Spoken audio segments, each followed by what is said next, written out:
নমস্কার, কেমন আছেন সবাই? আশা করি সকলেই ভালো আছেন। আমরাও ভালো আছি। আজ এখন বাজে ভোর 5টা, উঠেছি সেই 4টে, 4:30টার মধ্যে রেডি হয়ে গেছি, খুব সকাল সকাল রেডি হয়ে, কারণ আমরা এখন যাচ্ছি আমার এই পাশের জেলা, আমার জন্মভূমি নদিয়া জেলার মায়াপুর। মেয়েকে সঙ্গে করে লালগোলা থেকে আমার যাত্রা শুরু হলো। আপনারা তো অনেকেই জানেন যে আমার বাড়ি লালগোলা। তো চলুন মেয়ের স্মৃতির খাতায় দুটি পাতা যোগ করে নিয়ে আসি।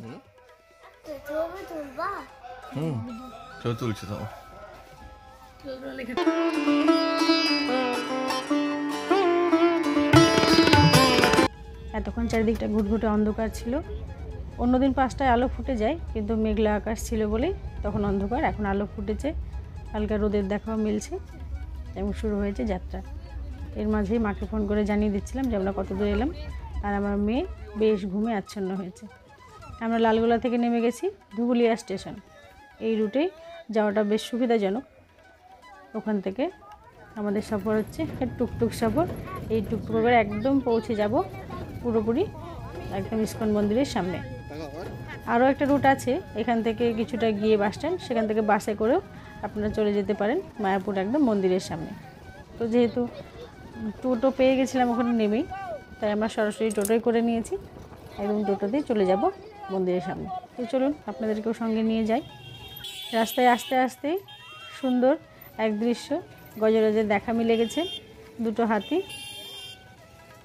আমি এইভাবে সামনে থেকে কখনো হাতি দেখিনি। আমার মা গল্প করে খুব ছোটোবেলায় হয়তো দেখেছিলাম, সেটা আমার স্মৃতিতে একদমই নেই।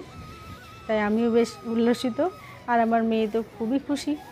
ওই ঐরাবত পড়েছে, সেইটাই আজও চাক্ষুষ করছে যে ওই দেখো মা ঐরাবত। পাশে অনেকেই খাবার কিনে দিচ্ছিল, আমাদের সাহস হয়নি। আমার সাহস হলেও আমার মেয়ে সাহস করেনি বলে আমরা আর দিইনি। তো চলুন ওদেরকে টাটা করে এবার আমরা গুটি গুটি পায়ে এগিয়ে যাই মন্দিরের সামনে। আমরা একদমই মন্দিরের সামনে এসে পড়েছি, দূর থেকে ভিউটা নেওয়া হয়নি। মন্দিরে এসেই আমাদের প্রথম কাজ ছিল যে কোথায় থাকবো সেইটা দেখে নেওয়া, কারণ হঠাৎ করেই আমাদের এই ট্যুরটা প্ল্যান হয়, আমরা আগে থেকে রুম বুক করে রাখতে পারিনি। তাই গদা ভবন হয়ে সেখানে রুম না পেয়ে নিরাশ হয়ে আমরা আবার যাচ্ছি আর এক জায়গায়। এখানে আমরা যেটুকু জানি, যেহেতু আমি আগে একবার এসেছিলাম, যে নিত্যানন্দ কুটির থেকে রুম বুক করলে ওই ছোটো ছোটো কুটিরগুলো পাওয়া যায়, গৌরাঙ্গ কুটির, নিত্যানন্দ কুটির পাশাপাশি। ওই কুটিরের উদ্দেশ্যে আমরা আবার হাঁটছি। আসলে অনেকটা বড় এরিয়া, তো বেশ অনেকটাই হেঁটে যেতে হয়।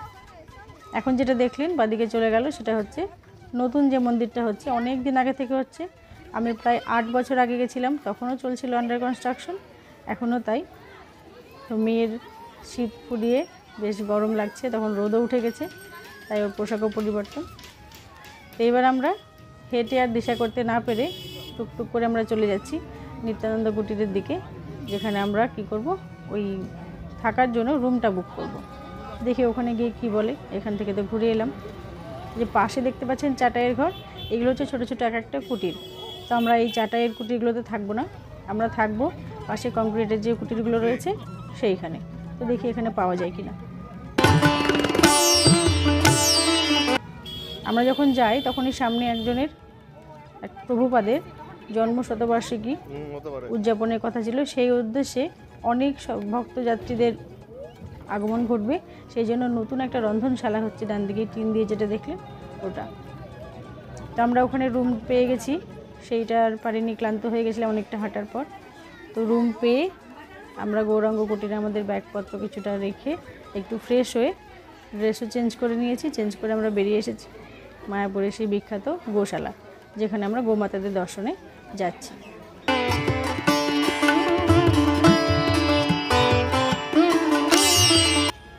কিন্তু দুঃখের বিষয়, সম্পূর্ণ গোশালা ফাঁকা। এইখানে আসতে হলে, অর্থাৎ গোমাতাদের দর্শন করতে হলে সকাল 8টার আগে আর দুপুরে 2টোর পরে আসতে হবে। কিন্তু আমরা যখন আসি তখন ওই প্রায় 1টা কি 1:45 মতো বাজে, তাই সেইভাবে আমরা সমস্ত গোমাতাদের দেখতে পাইনি, কয়েকটাকে পেয়েছি। চলুন সেগুলো আপনাদের সঙ্গে একবার দেখিয়ে নিই যে কোনগুলো, পরে আবার আসবো।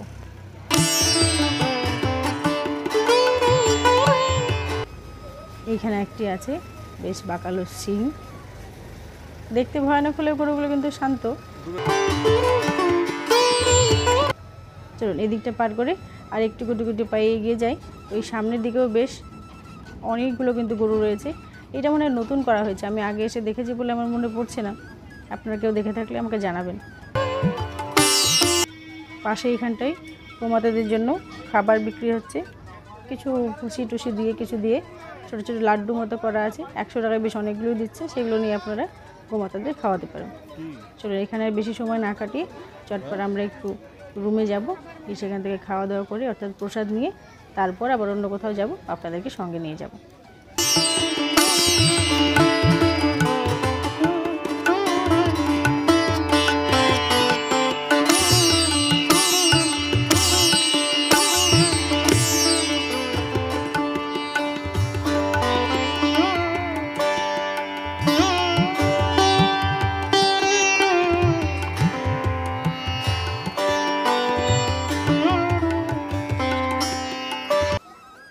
গোশালা থেকে বেরিয়ে এলাম, অর্থাৎ ওপরটা থেকে বেরিয়ে এসে নিচে আপনারা অনেকেই শুনে থাকবেন যে এই গোশালার বিখ্যাত এখানে দই, ক্ষীর, বিভিন্ন ঔষধি এবং তার সাথে সাথে ঘি, মানে দুগ্ধজাত যেসব দ্রব্যগুলো, উপাদেয় অবশ্যই, সেই দ্রব্যগুলো এখানে খুব সুন্দর সুন্দর পাওয়া যায়। তো সেটাই অনেক দিন পর যখন এসেছি আমি তো টেস্ট করবই, আর আমার মেয়েকে তো তার কাছে তো একদমই নতুন, সেটা টেস্ট করাবই। তোর খুবই ভালো লেগেছে এই ক্ষীর, এবং নিজের হাতে যেহেতু খেতে পাচ্ছে আইসক্রিমের মতো, ও বেশ আনন্দিত এবং ওর টেস্টটাও খুব ভালো লেগেছে, তাই জন্য বেশ আনন্দের সঙ্গে এই টেস্টটাও কিন্তু আস্বাদন করছে। আপনারাও যারা আসবেন তারা কিন্তু অবশ্যই এখানে ক্ষীর একবার একটু চেখে দেখবেন, এটা আমার নিজস্ব মতামত, আমার কিন্তু খুব ভালো লেগেছে। বেরিয়ে পড়েছি।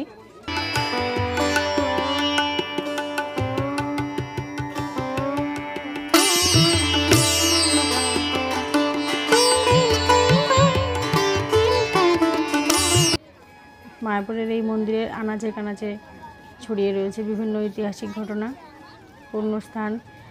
সামনে যেটা দেখতে পাচ্ছেন সাদা যে সৌধ, সেটি হচ্ছে শ্রীল প্রভুপাদের পুষ্প সমাধি, আর ডান দিকে যে হালকা রঙের সৌধটি দেখতে পাচ্ছেন সেটি হচ্ছে ইস্কন মন্দিরের নতুন চন্দ্রোদয় মন্দির।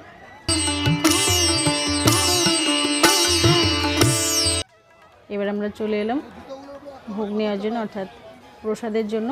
আমরা প্রথম দিন গিয়ে ওখানে যে 80 টাকার টিকিটটি রয়েছে গদা ভবনে, সেটাই নিয়েছিলাম। আগের বার এসে আমার খুবই ভালো লেগেছিল সেই প্রসাদ আস্বাদন করার ইচ্ছাটি। তো যেহেতু মেয়ে ছিল তাই ওইটুকু আর ক্যামেরাবন্দি করে রাখতে পারিনি। 3 জনের খাবার নিয়ে আমরা বসে গেছি। প্রসাদে বেশ সুস্বাদু খাবার ছিল, সেইগুলো আস্বাদন করে আমরা এবার বেরিয়ে পড়লাম একটু যে আশেপাশের যে দৃশ্যগুলো রয়েছে সেইগুলো দেখার জন্য। আর আমাদের সফর সঙ্গী সবসময়ের জন্যই ছিল কিন্তু টুকটুক। এই দাদার সঙ্গে ভাড়া ঠিকঠাক মিটিয়ে নিয়ে এখানে আপনাদের ছোট্ট একটা কাজ করতে হবে, ভাড়া কিন্তু ঠিকঠাক মিটিয়ে নিতে হবে। বেশ অনেকটাই ভাড়া চেয়ে বসে। চলো, নিজে বলছিলাম না যে একটা অনুষ্ঠান আছে, সেই জন্যই চারিদিকটা সাজে সাজেরাও। এটা গৌড়ীয় মঠে, এটাও একজনের অর্থাৎ একটি প্রভুপাদের পুষ্প সমাধি মন্দির। এখান থেকেই আমরা পাশে একটু এগিয়ে গেলে এই যে অনেকেই নামছে লাইন হয়ে, এইখানে দেখতে পাবেন রাধাকুণ্ড, শ্যামকুণ্ড। একটু একটু করে এগিয়ে যাবো আপনাদেরকে সঙ্গে নিয়ে, এবং তার সঙ্গে আমরা এখানে দেখতে পাবো গিরি গোবর্ধন।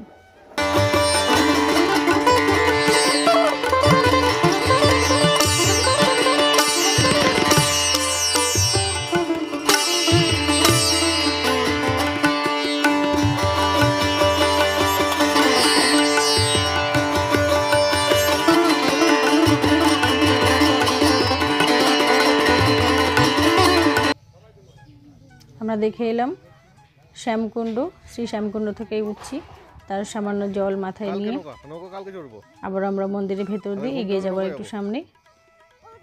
এই মন্দিরের এবং এই নদিয়া নগরীর পথে পথে রয়েছে পূর্ণ ধুলি বলুন, যাই বলুন, সমস্ত কিছু এখানে যা যত ছড়িয়ে রয়েছে সবই পূর্ণ আত্মার মাহাত্ম্য জড়িয়ে রয়েছে।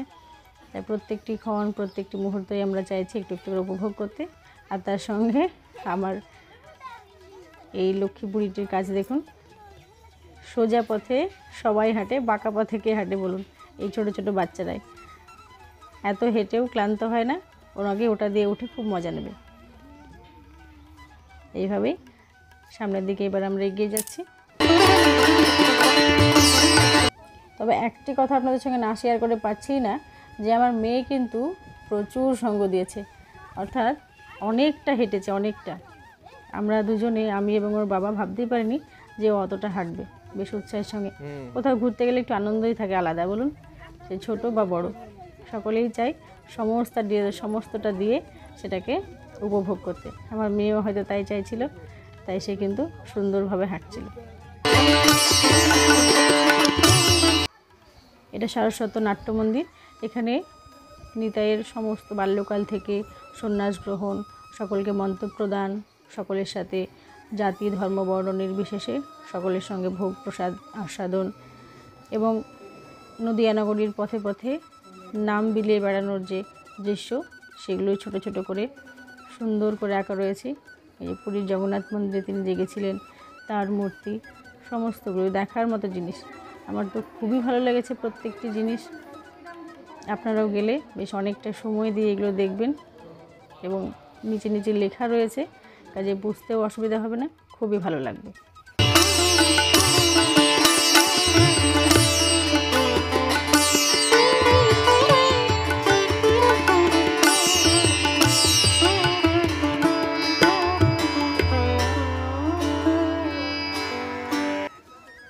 এবার আমরা এগিয়ে যাচ্ছি, সামনেই দেখতে পাবো রাধাকুণ্ড, আর তার বাম দিকে দেখতে পাবো গিরি গোবর্ধন, যেখানে মনের ইচ্ছা প্রকাশ করে গিরি গোবর্ধনকে, গিরিরাজকে মালা প্রদান করানো হয়।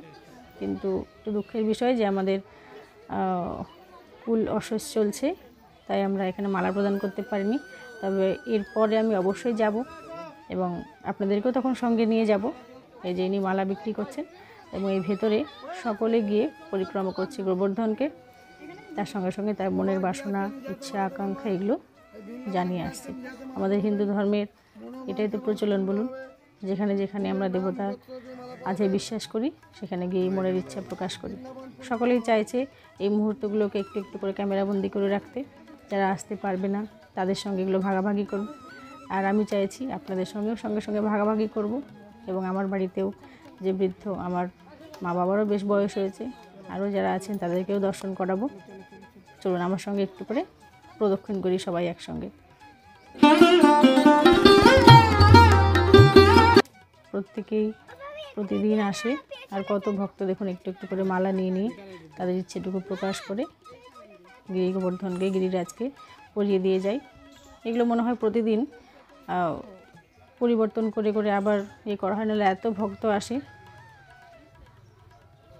এর সঙ্গে দেখা পেলাম একজনের, যিনি সরাসরি ভিডিও কলের মাধ্যমে তার সঙ্গে, জানি না তার কোন প্রিয়জন, তাকে নিয়েই প্রদক্ষিণ করছিলেন এবং বুঝিয়ে বুঝিয়ে বলছিলেন।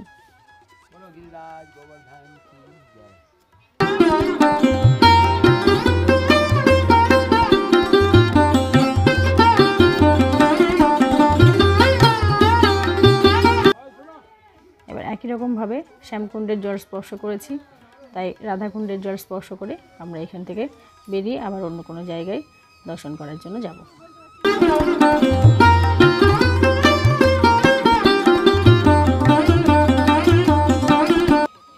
এখানে অনেকটা ভিড়, তাই ভাবছেন তো সবাই ক্যামেরাবন্দি করছে কোন জিনিসগুলো।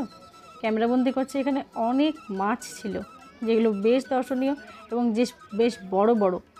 আমাদের প্রত্যেকের ইচ্ছে করছিল যে মাছগুলোকে যদি একটু ছোঁয়া যেত, তাই সবাই দেখছে দাঁড়িয়ে। সামান্য ভিড় ছিল। তারপর আমরা এখানে জল স্পর্শ করে আবার এখান থেকে চলুন আপনাদেরকে নিয়ে আবার যেখানে যাব সঙ্গে করে আপনাদেরকেও নিয়ে যাব।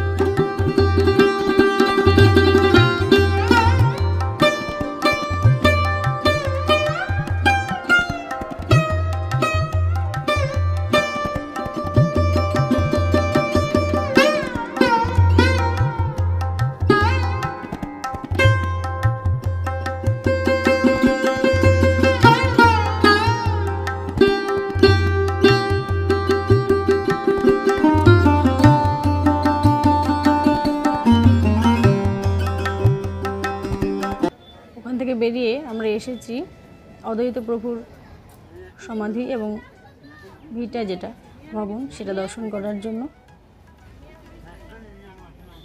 এটা আমরা একটু অল্প সময়ের মধ্যেই দর্শন করে বেরিয়ে যাব, কারণ আমরা তিনজনেই বেশ ক্লান্ত হয়ে পড়েছি।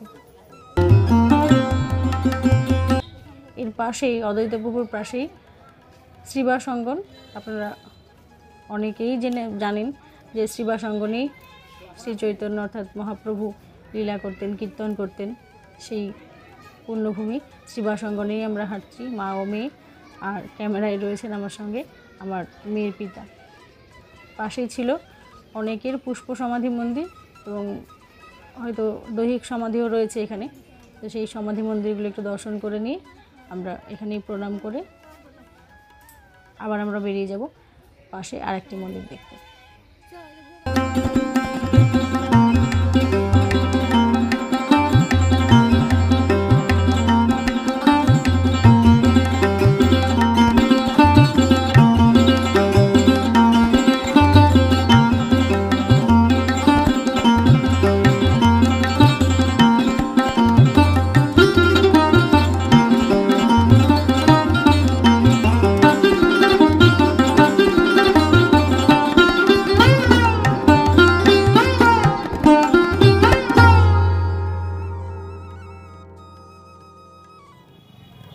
এবার আমরা এসে পড়েছি শ্রী চৈতন্য মহাপ্রভুর জন্মস্থান।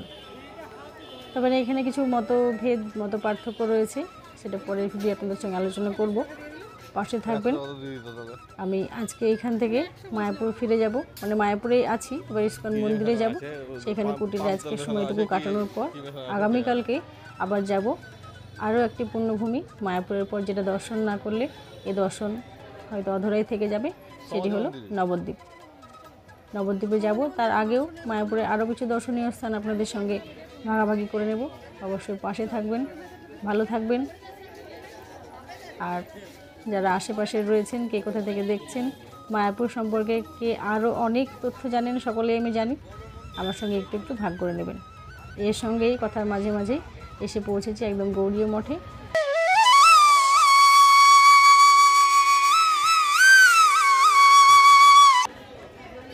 বৃন্দাদেবীর মূর্তি দর্শন করব, তার সঙ্গে সঙ্গে মহাপ্রভুর আরও একটি মূর্তি দর্শন করে এখানে ভোগ দেখছিল, ভোগ প্রসাদ, এবং তার সঙ্গে সঙ্গে মেয়ের জন্য টুকটাক কিছু কেনাকাটা করে এবার আমরা সরাসরি চলে যাব ইস্কন মন্দির। বেরিয়ে পড়েছি, চলুন। এই যে দূর থেকে সুন্দরভাবে দেখা যাচ্ছে মন্দিরের চূড়া। সকলেই যারা হয়তো এখনও দেখেননি বা দেখেছেন, সকলের কাছেই পবিত্র স্থান, আপনারা প্রণামও করে নিতে পারেন। সাথে থাকবেন, আগামীকালকে আপনাদেরকে নিয়ে যাব নবদ্বীপ দর্শনে।